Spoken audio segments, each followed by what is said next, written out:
Hello, Macey here. Welcome to Spiritwolf Season 2. Welcome at last to Spiritwolf Season 2. This is where we'll follow the story of Spiritwolf and their struggle against the Hanland Corporation. Remember, this has been a solemn tale, so I cannot promise you victory at this point, or happy endings, because Hanland are more powerful than ever. We will, however, do our very best to reclaim Laythe. It has been some time since we were last here, sorry about that, but we'll pick the story up just a few months after where we left it. Since the battle for Laythe, public confidence in Spiritwolf Corp has all but vanished. The colonists on Halcyon One, still broadcasting their weekly show to Kerbal, have painted a grim picture regarding circumstances leading up to the battle. Apparently, the unprovoked attack on Hanland Corp's fleet was part of Spiritwolf's long-standing plan to claim the Joolian System as our own. Ridiculously, Spiritwolf's treatment of the colonists has also been called into question. Now we know that isn't true. Brave Kerbals fought and died protecting those colonists from Hanland's merciless attacks. It is an insult to their memory that such accusations remain unchecked, but all contact with Spiritwolf Expedition fleet has been lost, presumed dead. Even Captain Chadbrett and Nelton have been reported missing by the new owners of Halcyon One. Without information we have no defence whatsoever, and Hanland are tearing us apart in the press.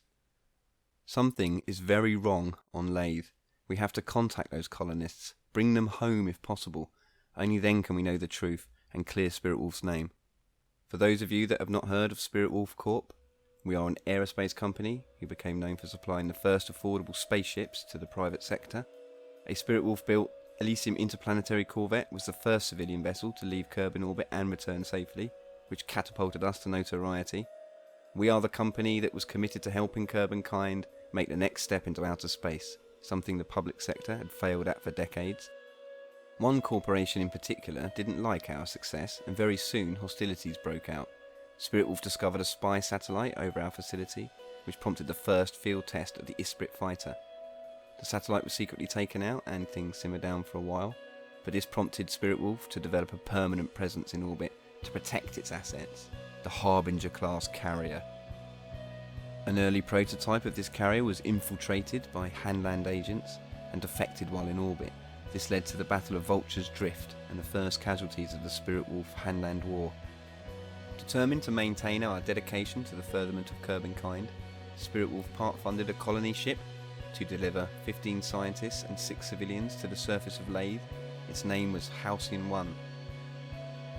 Fearing Hanland intervention, the colony ship was accompanied by Spiritwolf's Harbinger-class flagship, the Spirit of Kerbal, and later joined by the battleship Vanguard and a squadron of Isprits. Unimpressed by Spiritwolf's growing monopoly of the aerospace industry and blatant show of arms, Hanland Corp made its move. Understanding that public support is the linchpin of our power and success, third-party witnesses to the coming conflict had to be silenced. A devious plot to sabotage the colony and pin the blame on Spiritwolf was uncovered, but foiled at the last minute, tragically taking the life of a civilian. Unfazed by this setback, Hanland launched its invasion and occupation of Laythe.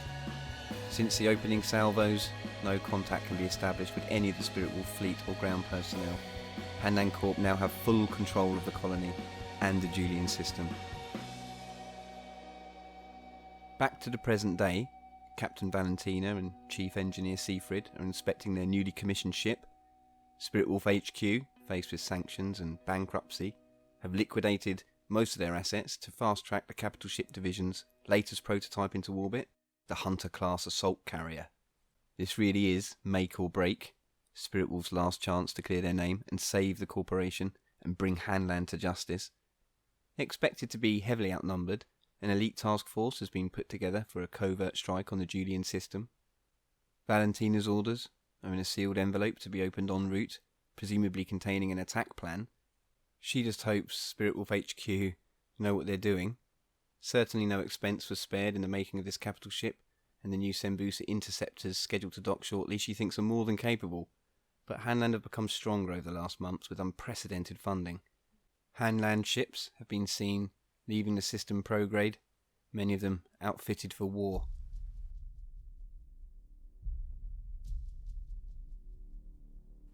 This is Chief Engineer Seafrid, doing some final checks to the ordnance hangars before the payload arrives.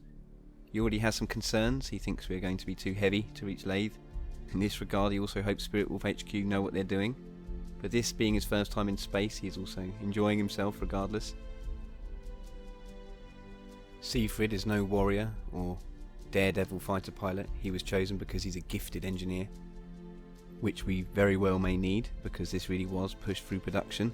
It's not very easy to test something that's this difficult to get into space. And here she is in her entirety, their home for the next few years, KSS Laniakea. Unlike the Spirit of Kerbal, who took a more passive role, this is an assault carrier, armed to the teeth, and will be playing host to a full complement of SSTO fighters. This is her thermal management systems to desperately try and counteract the new heat model. These hangars at the side, originally designed to house light fighter squadrons, will now be filled full of torpedoes and ammunition, and the same for the compartments up here by the cockpit, accessed through a hatch just underneath there. The Spirit of Kerbal had all its fighters internally in its hangar, which was good, but it did limit the size of the fighters I could use. So like a sea-based carrier, I decided to land the fighters on the decks, allowing me to have much bigger, more powerful fighters. And we have the bonus of having 2 decks, of course, up and down. She's carrying a formidable 16 Hanto Seeker missiles. She runs on 6 atomic engines, and here at the aft of the ship is where her power core is housed and some of her fuel reserves. Also back here is the sensor array and the comms tower. As for the gargantuan task of putting 1,300 tons of carrier and launch stage into space, all I can say is there were several nervous breakdowns on the design team. But now it's time for Laniakea to fulfill her destiny and be delivered to the infinite heavens upon rocket-fueled wings of fire.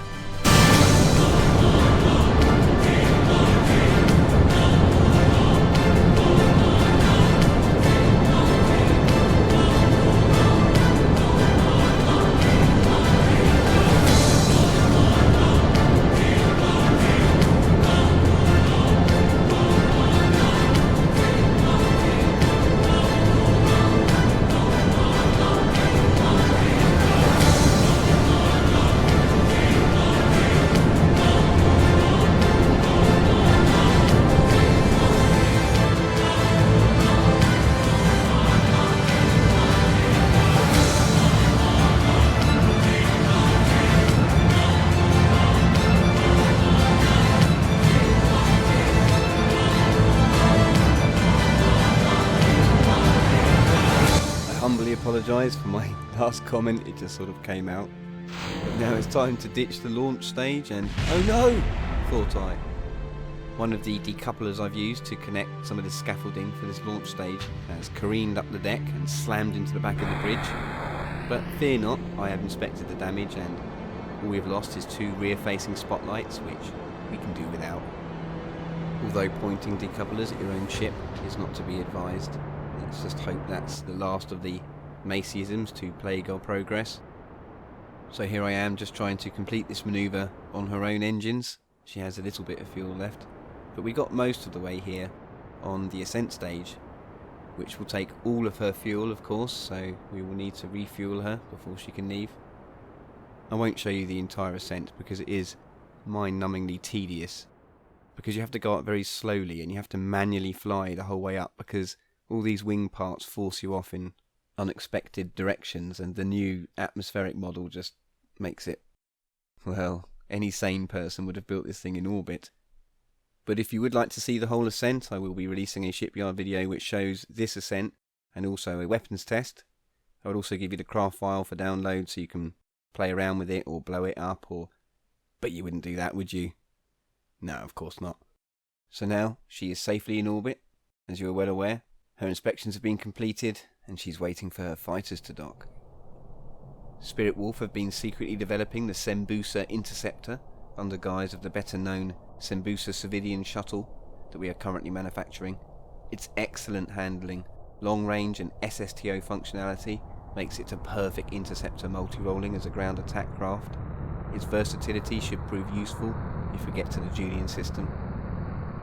Because the Shelbus civilian has been extensively tested, we can rely on these to do the job, as long as we can keep them alive, but they are pretty tough, and we eagerly leap into the sky, trying to get through the thick stuff as soon as possible. And this is our first pilot due to rendezvous with Laniakea. Some people call her Rosk, yet her friends know she prefers Roske. To everyone else she is Red Leader. This young Kerbal is a natural born pilot, acing flight school and beating the combat simulation kill record. She is the best Spiritwolf has got. I'm gaining altitude as quickly as possible so we can get into the nice thin air. We can't go very fast down here in the thick stuff. But now we're up nice and high, we can really put our foot down. So the objective here is to gain as much speed as possible before we break atmo, because it's much cheaper in fuel to get to high speeds in atmosphere than it is in a vacuum. And now we're starting to burn, which at one point was a bit of a problem for these SSTO space planes, but now we have radiators so we can radiate some of that heat away. The Shelbus has 3, so it should be pretty cool runnings all the way up. And Red Leader here has been flying Shelbus shuttles since flight school, so this is pretty routine to her, despite the fireball we have evidently become. She has complete faith her new fighter will stay together. Now we can pull some serious Gs and make orbit. Wings should retain some energy in a turn like this, so we can expend a little speed for an orbital path that will lift us out of atmosphere. Now I'm going to coast up, keeping my heading prograde to reduce drag. Once the intakes run out of oxygen completely, I'll kill the engine until we get nearer the top of our new trajectory, then gun the rocket fuel engine all the way to orbit. I did actually make all the Isprits into SSTOs using these Rapier engines, much the same way, but one of the updates broke them entirely before I was able to show them to you, but it was a bit cheap. I mean, at the very least, you now need 2 engines and a little more engineering to get a medium-sized SSTO into space. And now we'll hit the rocket fuel and go for orbital speeds. I'm not quite clear of atmosphere, so I'm going to push out the far side of my orbit to compensate for some decay. And that's the orbit of Laniakea. And as you can see, I'm slightly out of position, so I'll have to go round a few times. But we still have to get out of atmosphere and round to the other side of our orbit there, so we can pull this side up clear of the atmosphere. Right now, because we're going much faster again, you can see we're burning vigorously. We haven't decayed too badly and we're mostly free of the atmosphere now. So it's time to think about our rendezvous with Laniakea. To avoid the risk of endlessly repeating myself, I'll assume you all know how to make a rendezvous in orbit. Because I've dragged 2 missiles up with me, this has actually cost me more fuel than I had hoped. So we're pretty much running on fumes now, but we've got a fair amount of propellant. When we bring Red 2 up here, I might gather some more speed off the runway and step climb to clear our atmosphere quicker, which I'm hoping should save some fuel in the early stages. In honour of those that have gone before, the fighter pilots kept the same designations as the Spirit of Kerbin's Mosquito Squadron. Let's just hope they can live up to their reputation as Spiritwolf's finest. As Laniakea comes into view, the gravity of the situation is slowly dawning on our young pilot. This may be the last time she sees Kerbin. Once she's on board, there really is no turning back, but she knows her duty and is fully committed to the task at hand.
I didn't really save any fuel in the end.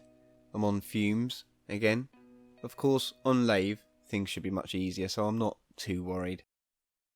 I was impressed how unlaggy the carrier was in orbit, considering she's almost twice the size of the Spirit of Kerbin. But I think adding fighters will really take its toll. My frame rate is plummeting now. What with all the ammunition I intend to add, this might get very severe. I'm fully committed, so only the game breaking will stop me. After all the setbacks Spiritwolf have faced, I won't let it be lag. That defeats them. As long as I can make it to Jool, I can split the fleet up if necessary. Until then, I can only apologise for the mess, or use a mod to run KSP in slow motion, which will fix the lag, probably. This video is 100% mod, tweak, fiddle, cheat free, so it would be a shame in many ways to lose that status for this series. I will leave it up to you guys, maybe. Please tell me what you think. In episode 2, we'll dock a Shelbus raider and a Gladius transport to complete our fleet. Then we'll send up the supply ships. Bye for now.